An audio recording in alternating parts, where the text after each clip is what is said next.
Hello, well, thank you today for coming in for your session. I understanding that you have a background of substance abuse, which is alcohol. So I would like to know some more information about your background with the substance abuse. Well, I've been drinking ever since I was like 13 years old. And, I tried to go to rehab. I tried to go to AA classes. And it just felt like nothing really helped me. But that's the main thing that I've been having problems with is just learning how to keep the habit. Okay, so you saying that you have tried AA meetings. Have you been successful? Have you tried the one-on-one sessions or the groups? Well, I did do the groups, and I feel like I had sobriety for like maybe like 90 days. But the problem is like when I go hang around my friends and stuff, or go around different environments, I'm tempted to drink, especially when I get stressed out. Okay, so you already know that your stress levels. Okay, so your friends do they drink as well? Oh yes, they party. That's what we do. Excuse me. Okay, so how many are when y'all get together? How much do you feel yourself drinking at one time? Usually, I take about 3 or 4 shots just to get the edge off, and I probably have like 4 or 5 drinks before the night is over. It just depends on how I feel. Okay, so have anything happened? Like, have you ever been involved in a DWI or any accidents?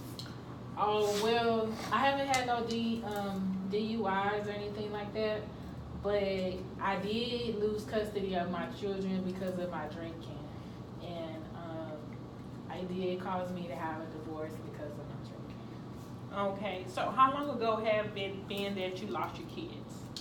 It's been almost a year now.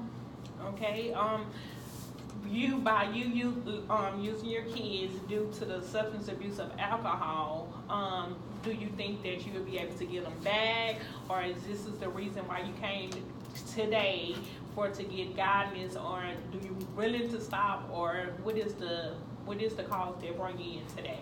Well, I just feel like it's really time for me to change my ways for myself because I have to work on myself first.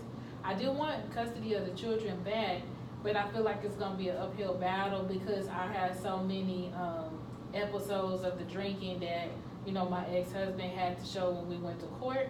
So I came to see if I could get some help so that I can get back on my feet. Okay, so do you feel that if this was the main problem of your marriage, was the substance abuse? Oh yes, definitely, because, well, I wasn't drinking as much, but, I feel like when I was getting stressed out or depressed, that's the first thing that I wanted to do.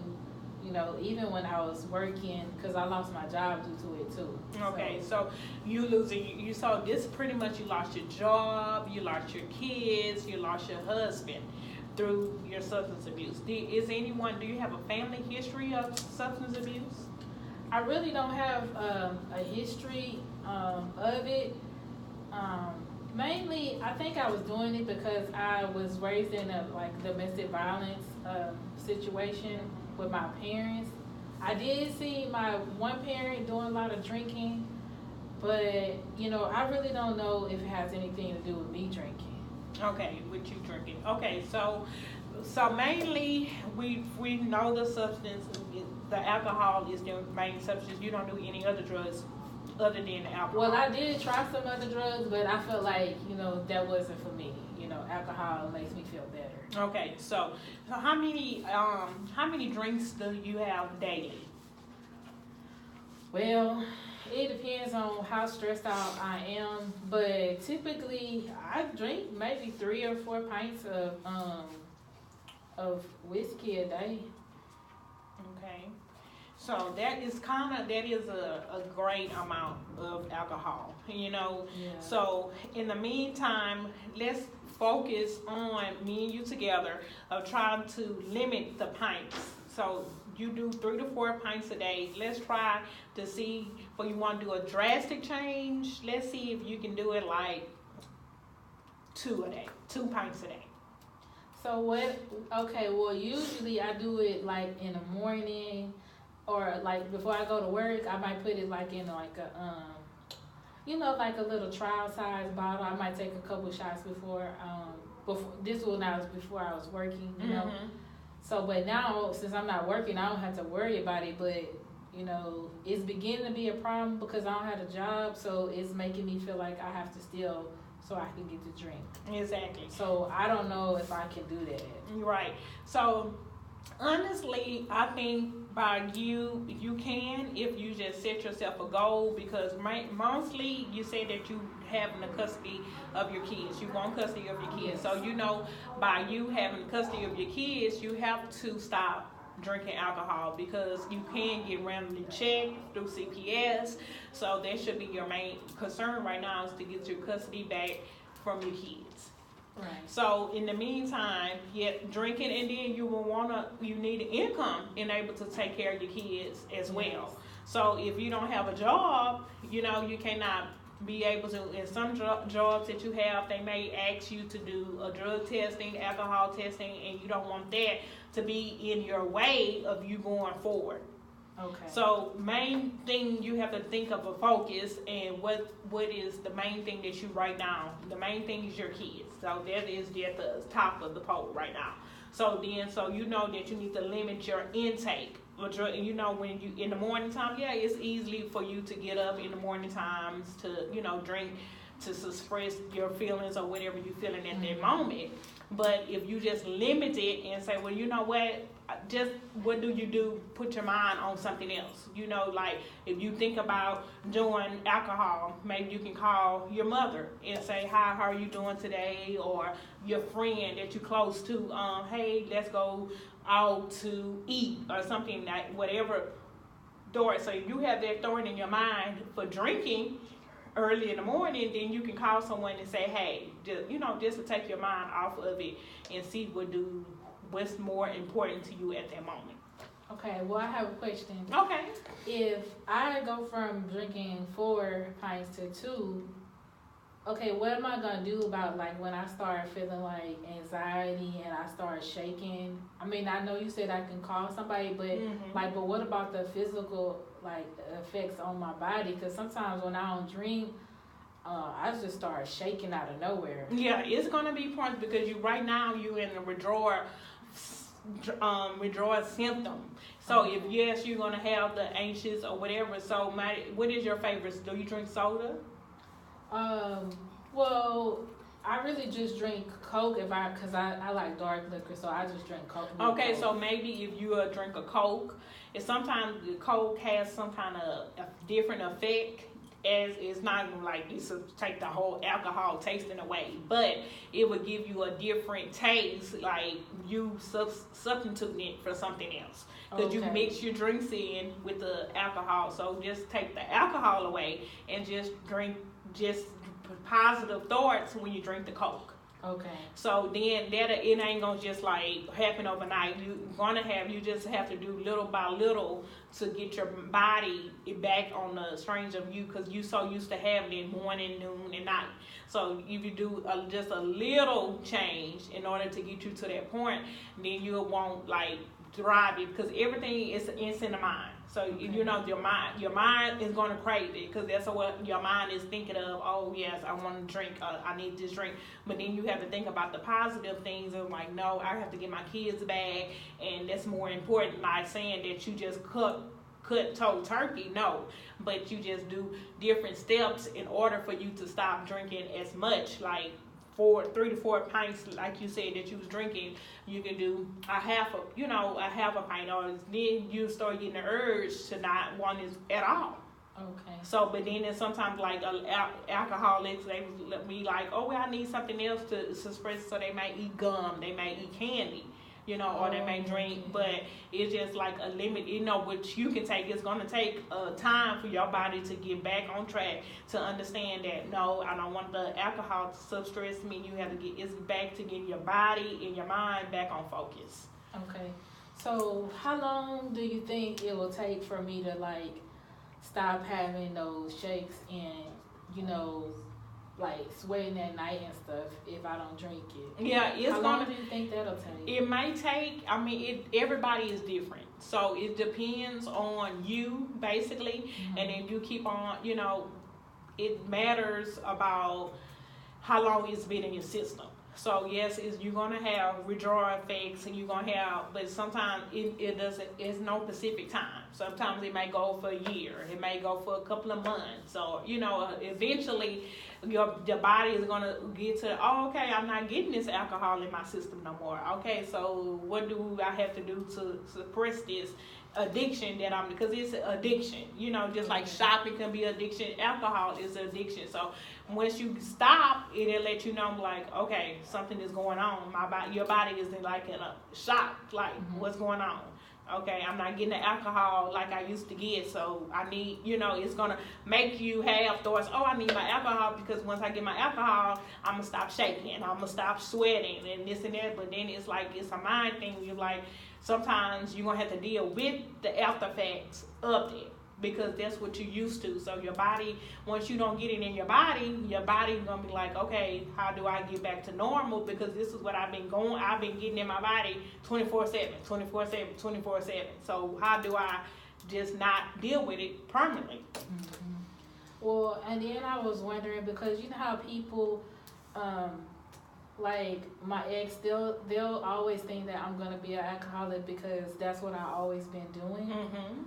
How do I get them to see that, you know, I am trying to change for the better? Because all they gonna keep on doing is bringing up my past that I've been drinking. And so I've been trying to figure out what I can do mentally, like for myself, because I kind of feel like a little bit crazy when I don't drink. And then when I do drink, it's like it takes it all away. So I feel like I'm like going in a battle back and forth in my mind, like, if I don't drink, if I do, I have to worry about these people are gonna be judging me, saying that, you know, I'm still alcoholic. Like, so what can I do to deal with, like, convincing these people that I'm changing? Okay, this is how, like, you can go to the group sessions, sign up for group sessions with people that has these people has been through the substance abuse, alcohol. Sign yourself for the AA. Once they see that you, they'll call you and what are you doing? I'm going to my AA meetings. You know, they see that you constantly going, and then they seeing that when they offer you a drink, or you doing less drinking. Oh, I don't want to drink anymore. No, that's okay. I'm passing that up. That's not me anymore. Once they see that you put steps in motion, and they see that you're going to, because you're going to have your motivation through your AA. You're going to have different people coming around talking about their stories, and then you're going to get once you get your certificate, then they'll see that you have changed, that you put forward to, like, hey, you can't judge me based on what you think or what I have done in the past. This is me. I'm trying to get myself back together. I'm trying to get my kids, I'm trying to get my job back. You know, I'm trying to get a job. If I don't get my same job back, I'm trying to get my job back in order to, and that's not me anymore. I'm different. I'm alcohol. I don't use alcohol to suppress how I feel at the moment, or how I might think, or to how feelings, or whatever that has happened in the past, because that's what happens sometimes with substance abuse, where alcohol is something that happened in the past that you have not dealt with permanently in you. So you use the alcohol to say, oh yeah, I'm gonna drink alcohol if I won't think about it. Yes, but it's blind in the moment for right then and there. But later on, you're gonna think about it. You're gonna have, the thoughts is gonna come back, and this, that, because that's the point. That's what the alcohol does to you. So you doing it because you suppress it, or you like the way it feels. You know, you like the way that it blocks out everything at that moment. So that's what I'm saying. Once they see that you are actually putting steps to motion, you're going to your 12-step meeting, you're doing your AA meetings, you're doing your one-on-one sessions with your counselor, then they'll see that, okay, she is changing. Okay, so she does want better. She does not depend on alcohol to get her through. She's fine. Like, get you a church home, find something to do, community service, and just do some changes that they not used to you doing. And then they will see that, oh yeah, this person has changed. They not doing the same thing. They not waking up in the morning drinking. I don't see them hanging out at the clubs drinking. I don't see them with the family members all hunched over, drinking and engaging in parties and stuff. Like if you invited to a family party and once they see, oh, would you like to drink? No, I'm sorry, I don't want to drink today. I don't drink anymore. Then they'll see, oh wow, that person has changed. So what do I do at this point? I never thought about that, but I just been wondering. Like, I know you gotta go to the classes, and I know because I've been to AA before, how they talk about what they're doing to kind of overcome it. But do they have like something where they can really talk to you about like what's causing you to do the drinking? Yes. Because that's what I think is the main thing that I need help with. But it's very hard because you have to have the finances in order to do it. And it's like, what can you do if you don't have the money to afford it, but you got a problem, but you need help? Right. Well, the meetings are free. The meetings are free, and you don't have to pay for the meetings. The meetings they have nonprofit organizations that supply the meetings. So you don't have to worry about the meetings, the cost or whatever. As long as you get to the meetings, it'll be substantial to your health. Okay. Yeah. So yeah, if you need a referral to the AA meeting in your area or to the 12-step program, I'm able to give you the leeways and also the job leads to help you get your kids back. And it's so good that you don't have any DWIs because usually the first thing what people does when they drink, they go out driving. And so I'm so proud of you for not drinking and driving. So whatever you do, you have enough intelligence and smarts about yourself not to put yourself or anyone else at risk. So you do it. So it's just like that. You want to change, and you know the steps you need to take to make the change. And you tried AA in the past, and maybe AA is not for everyone, but since it's a great start to help you in your addiction, and also to the one-on-one counseling and the group sessions, because then when you get to groups, you get to talk to different people to see what is like. You're not alone. You have different people that have experience. They might be battling more or less than you. So it doesn't matter. So then you'll be able to say, okay, I'm not going through this by myself. I have everyone that's in the group. Y'all have that y'all have the same addiction, so you're able to share your story openly. Because if you're not willing to change, you're not going to go to AA meeting. You're not going to try to go to group sessions because you're going to be like so caught up in your emotions of doing, oh, I want to drink. You're not going to go to get help. So the first thing is about you starting to get the help. So today I'm going to make sure that you get your referral to the AA meetings.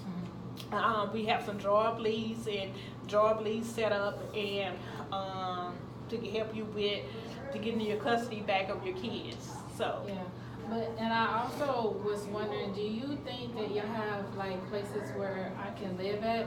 Because like I told you, because I got the divorce and lost the children, so he put me out of the house. So it's like I'm just living like pillar to post with different people.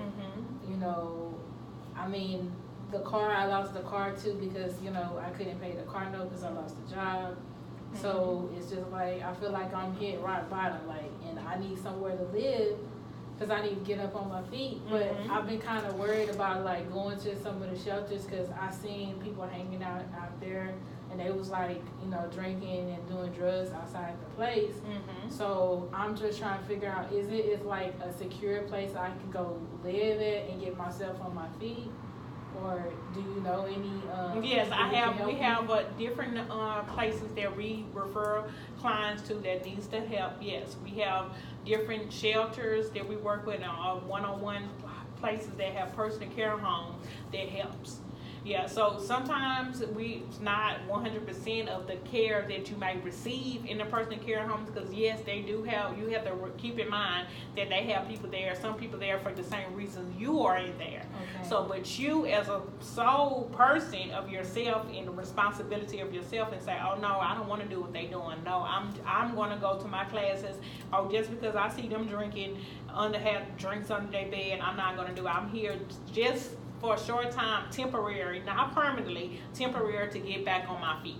Okay. So that's what. So you're going to find some places 100% of the time. You're going to find some places that the people there are there because of substance abuse, because of drug abuse. So, but you have to not follow. You can't follow the leader. You have to be the person like, oh no, I'm not going to do what they doing. I'm going to make it my point to do what I need to do. Matters they, oh yeah, tempted because you see a bottle under their bed and they drinking.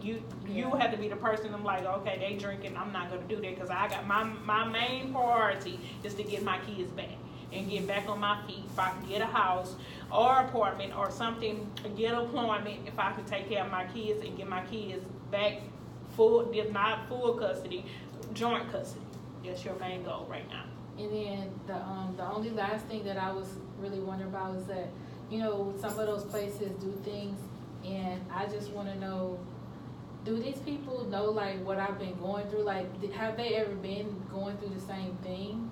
That's what I really want to know about, because I don't want to go in there and feel like they're going to be looking down on me. No, these people are, that's why I was telling you, these are people, no one is going to look down on you, because these people are here, they done been through it. They have delivered, they didn't have substance abuse problems, they didn't have drug problems. So they are there because they want to change, and sometimes in the midst of the change, they fall a little short.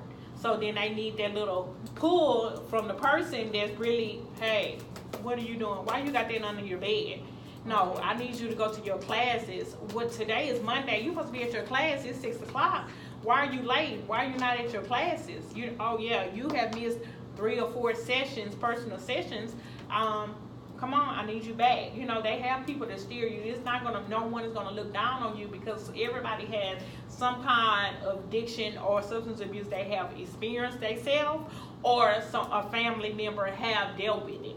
Okay. A point in time. So no, they're not there to look down on you or say, oh, that person is not, they on alcohol, they abuse, they addicted to drugs. They're not there for that. They are there to help you along the way. And if they see you falling behind, hey, I need you. What is your focus? That's why I tell people, get your focus. Look in the mirror wherever you get to the place that you're going. You put, I want my kids. I want custody of my kids. So you get to put that on your mirror, and every time you wake up, you instilling it in your head. I want my kids back. So that's your goal, So you set your goal, getting your kids back. That's your main goal. So alcohol can't be nowhere in the picture. You have to take. It's not like you take a major step. You're just taking baby steps to get you in the moment to do the steps that you need to do to get your kids back. And alcohol is not more important than your kids, right? No, it's not. Exactly. So your kids, your well-being of your kids as a mother is your main focus. So you know what your main focus is. So it's like with the kids, alcohol stands no chance. Yeah. My kids do. So the kids won, the alcohol lost.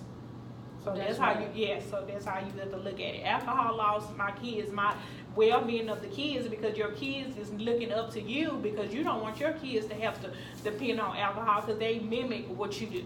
That's true. So they say, oh, well, mama used to drink alcohol in the morning, every time I see, so they gonna think it's okay. So they lead by example. So at this point, you will need to see, what's more important. So now we're going to set you up with your AA meetings. We're going to set you up with job referrals. We're going to set you up with referrals for housing you can get. You're very welcome.